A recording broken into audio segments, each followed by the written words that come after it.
ஃபேஸ்லாம் அடிக்க வச்சுட்டேன். இப்போ இதை க்ளோஸ் பண்ணி இந்த ட்ரம்ல காமிப்போம். இதெல்லாம் அடிக்க வச்சுட்டா போடணும். இப்போ நம்ம டிஷ்வாஷரோட இதை போட பார்க்குறோம். வாங்க போடலாம். ஃபர்ஸ்ட் இது உள்ள இப்படி வச்சுருங்க. அப்படி இது டைட்டாக முடியணும். டைட்டாக மூடிவிட்டு அப்புறம் அங்கே க்ளோஸ் பண்ணி காமிக்கும். க்ளோஸ் பண்ணிட்டு அகைன் இந்த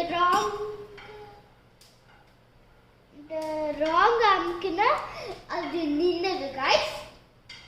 அதில் போட்டாச்சா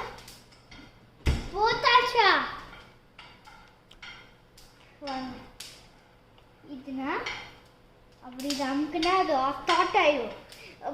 நம்ம ஏதாவது போடணும்னா இதை ஆஃப் பண்ணிடணும். இதை ஆஃப் பண்ணணும். இப்போ வாங்க அதை ஆஃப் பண்ண காமி.